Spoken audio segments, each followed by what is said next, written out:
এই কর্মসূচির ধরন দেখছি, তাতে করে আমরা একটা মেসেজ পাচ্ছি যে কোনো না কোনো বাহানায় এমন কোন অবস্থা সৃষ্টি করা যাতে করে বলতে পারে যে সরকার কোনো কিছু নিয়ন্ত্রণ করতে পারছে না, এই সরকার নির্বাচন কিভাবে দেবে।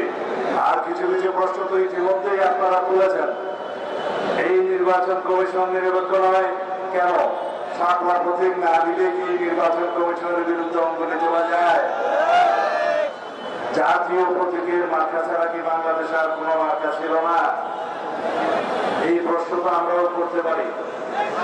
যারা বলছে ধানের শীষ তো সেই জাতীয় প্রতীকে আছে, কিন্তু ধানের শীষের মার্কাটা যেভাবে আছে সেটা নির্বাচন কমিশনের তফসিলে আছে। সেই তফসিল অনুযায়ী বহু আগে 1978 সালের আগে সেই মার্কা ওখানে বিদ্যমান ছিল। সেই মার্কা নিয়ে আজ পর্যন্ত কেউ প্রশ্ন তুলে নাই। সুতরাং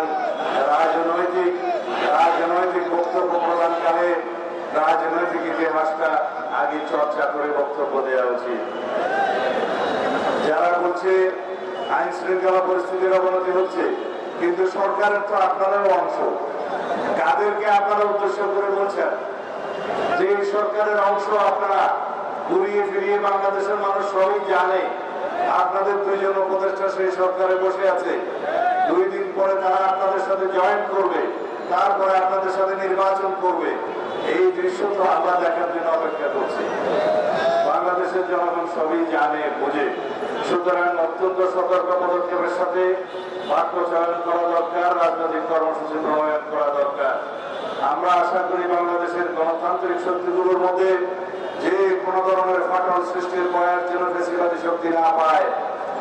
যদি ফেসিবাদী শক্তি ফেসিবাদ বিরোধী গণতান্ত্রিক আন্দোলনে যে ঐক্য গড়ে উঠেছে তার মধ্যে ভাঙন সৃষ্টির সুযোগ পায়, তাহলে সেই প্রতিত ফেসিবাদ আবার জয়ী হবে।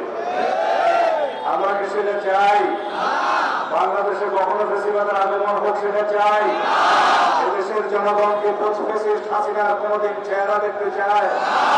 সুতরাং এই ফেসিবাদ বিরোধী যে জাতীয় ঐক্য গড়ে উঠেছে, বাংলাদেশের মানুষ যে জাতীয় ঐক্যকে শক্তিতে পরিণত করেছে, এই জাতীয় ঐক্যের বিরুদ্ধে যেন কোনো পদক্ষেপ না ওঠে, এই জাতীয় ঐক্যের মধ্যে যেন কোনো ফাটল সৃষ্টি না হয়, সেইভাবে আমাদেরকে সকল রাজনৈতিক দলকে গণতান্ত্রিক শক্তিকে ঐক্যবদ্ধভাবে এগিয়ে যেতে হবে।